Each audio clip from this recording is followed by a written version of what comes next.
জন্ম জন্ম ধরে কর্মফল বা কর্মকে বহন করে নিয়ে যাই। কেউ আমার কর্মকে আমার কাছ থেকে ছিনিয়ে নিতে পারবে না।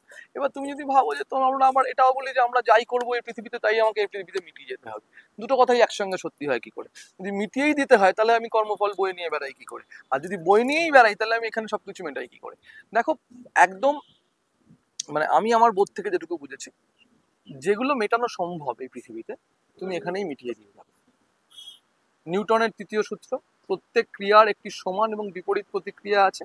তো প্রত্যেক ক্রিয়ার সমান এবং বিপরীত প্রতিক্রিয়া এইখানেও সৃষ্টি হচ্ছে, এবং তোমার সবকিছুই মেটানোর, যেগুলো তোমার সঙ্গে সঙ্গে মেটানো সম্ভব তুমি সঙ্গে সঙ্গে মিটিয়ে নেবে। এবার ধরো আমি তোমার একটা পরিস্থিতি বলছি যে তোমার একজন ড্রাঙ্কেন ফাদার আছে, সে সে সে প্রত্যেক দিন, আমি বলছি এটা একটা মানে আলোচনার জন্য বলছি, তো মদ্যপ বাবা আমার একজন আছে, যে প্রত্যেক দিন মদ খেয়ে আসে, আমাকে প্রচন্ড পেটায়।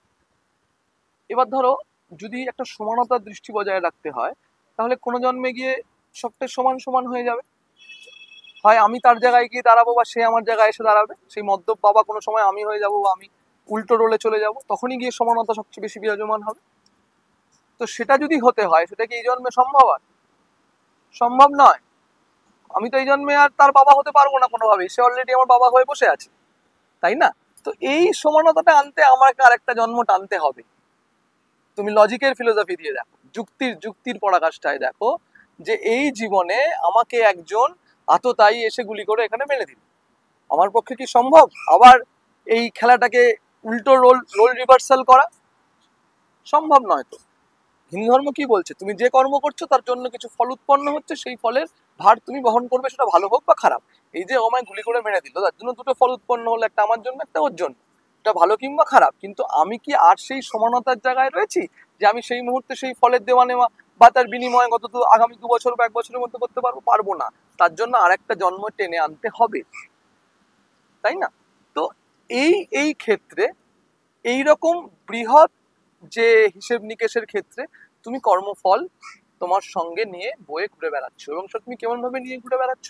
খুব মানে তুমি দেখবে একই লোকের রান্না দুজন মানুষের ভাল লাগছে আর একজন মানুষের ভাল লাগছে না, অথচ সমান রান্না। দুজন মানুষের মধ্যে একজনকে পছন্দ হচ্ছে, একজনকে পছন্দ হচ্ছে না।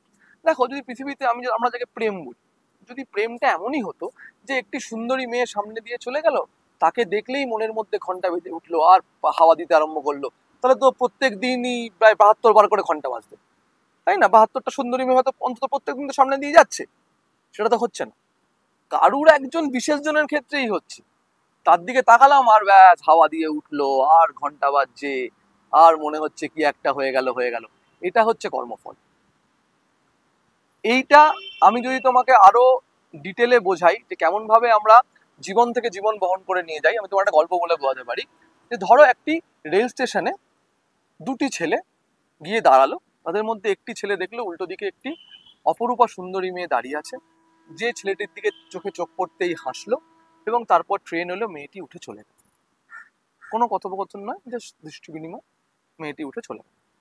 ছেলেটি পাগলের মতো তার পরের দিন একই সময় স্টেশনে এসে দাঁড়িয়ে রইলো মেয়েটিকে আবার দেখবে বলে, তারপরের দিন আবার দাঁড়িয়ে রইলো, এরকম করে করে 7 দিন সে দাঁড়িয়ে রইলো, ওই নির্দিষ্ট সময়ে এসে দেখতে পেল না। 7 নম্বর দিন পরের সপ্তাহে আবার সে মেয়েটিকে দেখতে পেল। সে দৌড়ে মেয়েটির কাছে গেল, গিয়ে বললো, আমি তোমাকে দেখে এরকম, আমার তো হোশ আওয়াজ হারিয়ে গেছে, আমি তোমাকে ভালোবাসি। তখন মেয়েটি বললো, আমার তো বিয়ে হয়ে গেছে। তো ট্রেনে উঠে চলে গেল, ছেলেটি কাঁদতে কাঁদতে ওখানে বসে পড়ল। এবার তুমি দেখো, এই যে ইভেন্টটা ঘটলো, এই ইভেন্টটার মধ্যে না ছেলেটির পারিপার্শ্বিক সামাজিক অর্থনৈতিক কোনো পরিবর্তন হয়েছে, তাও সে একটা রেল স্টেশনে বসে কাঁদছে এখন এই মুহূর্তে, তার বাবা মা তাকে তাড়িয়ে দেয়নি, তার অর্থনৈতিক তেমন কোনো পরিবর্তন হয়নি, তাই কেউ সবকিছু থেকে বহিষ্কার করছে না, যা ছিল সব এক আছে। খালি 7 দিন আগে সে একটি মেয়েকে দেখেছিল যে শুধু তার দিকে তাকিয়ে হেসেছিল, এবং সে 7 দিন ধরে যে জিনিসটাকে তৈরি করেছে সেটা তার কর্ম। সে কিন্তু কিচ্ছু করেনি, শুধু এসছে। এই যে আমরা বলি না, ইন্টেনশনের মধ্যেও কর্ম আছে, আমি কারোর দিকে তাকিয়ে খারাপ ভাবলাম, কাউকে হত্যা করবো ভাবলাম, সেটাও খারাপ কর্ম।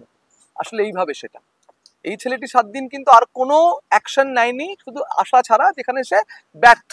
কিন্তু এই মেয়েটি এটা বলার পরে সে এখন বসে বসে কাঁদছে, যদিও তার জীবনের কোনো পরিবর্তন কিন্তু হয়নি সব। তাই তো, এটা হচ্ছে কর্মফল। এই যে বিশেষ নির্দিষ্ট মেয়েটির ওর দিকে তাকিয়ে হাসা, এইটাও নির্দিষ্ট করা আছে। এইটাও নির্দিষ্ট, এবং এটা সে বয়ে বেড়াচ্ছে। এবং তার জীবনের কোনো পরিবর্তন সে নিজেও যদি ভালো করে ভেবে দেখে যে ওই মুহূর্তে তার জীবন 7 দিন আগে ঠিক যেখানে ছিল, সে যেরকম স্থিতাবস্থায় ছিল সে সেরকম স্থিতাবস্থাতেই রয়েছে, কিন্তু তাও সে প্ল্যাটফর্মে বসে কাঁদছে। এবার যখন সে প্ল্যাটফর্মে বসে কাঁদছে তখন সে ভাবছে আমার জীবনেই কেন এটা হলো। রামশ্যাম যদু মধু সবাই অন্যদের নিয়ে বান্ধবীদের নিয়ে যাচ্ছে সিনেমা দেখতে, আমি কেন প্ল্যাটফর্মে বসে কাঁদছি? আসলে এই যে সে প্ল্যাটফর্মে বসে কাঁদছে, তুমি বলো এর জন্য কর্ম অ্যাকশন কে নিয়েছে? সেই নিয়েছে একমাত্র। সে প্রত্যেক দিন এসে তার প্রত্যাশাকে, তার প্রত্যাশার যে ফানুষকে, যেটা একদমই তার মনের ভেতরে গড়া, যেটা কিন্তু আর কোথাও নেই পৃথিবীতে। সেই মেয়েটিও তাকে বলেনি তোমাকে আমি বিয়ে করবো, মেয়েটি কিছু বলেনি, একটি মানুষ মানুষের দিকে তাকিয়ে হাসে, সে হেসেছে। এই ছেলেটি 7 দিন ধরে সেও কিন্তু কোনো খারাপ কর্ম করে, তাও সে বসে কাঁদছে।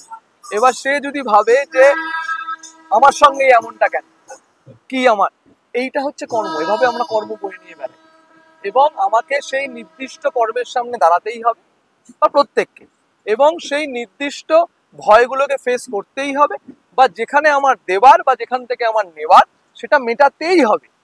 এটা কেউ আটকাতে পারবে না, রোধ করতে পারবে না, খণ্ডাতে পারবে না। যেটা আমি করতে পারি সেই আমার কজ অ্যান্ড এফেক্ট, পুরো হিন্দু ধর্মই আছে দাঁড়িয়ে এই কজ অ্যান্ড এফেক্টের ওপর। যেটা আমি করতে পারি সেটা হচ্ছে যে সেই যে ঘটনার সামনে আমি দাঁড়াবো, যে এক্সপিরিয়েন্সের সামনে আমি দাঁড়াবো, সেখানে আমার প্রতিক্রিয়া কি হবে। মানে আজকে আমি যেমন আছি সেটা আমার পূর্বকর্ম, মানে আমি গত 6 বছর ধরে প্রচন্ড নেশা করেছি, তাহলে আজকে আমার সমস্ত দাড়ি পেয়ে গেছে, ওই কর্মের ফল এটা। আবার আজকে আমি যেটা করছি, রোজ সকালে যোগা করছি, তার ফল আমি আগামী 6 বছর পর পাবো বা 10 বছর পর ধরে পাবো, তখন আমি যা থাকবো সেটা এই কর্মের ফল। ঠিক তেমনই এইভাবে কর্ম আমরা জন্ম থেকে জন্মান্তরে নিয়ে চলে বেড়াচ্ছি। কিন্তু যেটা আমরা রোধ করতে পারি, যেটা আমরা পুরো খেলাটা ঘুরিয়ে দিতে পারি, আমার প্রতিক্রিয়া। যে আগের বার হয়তো যে আমায় গুলি করেছিল আমিও উঠে তাকে গুলি করেছিলাম, যে সময় আমি উঠতে পেরেছিলাম জন্ম থেকে জন্মান্তরে কোথাও, আর একবার আমি উঠে গুলি করলাম, তাকে চৈতন্য মহাপ্রভুর মতো গলায় জড়িয়ে নিলাম। এইখানে আমি আমার কর্মের মাধ্যমে, আমার কনসাস মাইন্ডের মাধ্যমে, যে কনসাস মাইন্ডকে যদি আমরা সবসময় সেই জায়গাটাতে, সেই কনসাসনেসে, যাকেই বলা হচ্ছে হিন্দু ধর্মে যে সেই কনসাসনেসকে অ্যাচিভ করো, যে কনসাসনেস থেকে তুমি তোমার এখানে আসার, তুমি তোমার পৃথিবীতে থাকার কারণটা বুঝতে পারবে, এবং সেই অনুযায়ী তোমার অ্যাকশন হবে, এবং সেই অ্যাকশনে তুমি এমন কোনো কর্ম প্রডিউস করবে না, তখনই তাকেই বলে মোক্ষ লাভ, সিদ্ধি লাভ।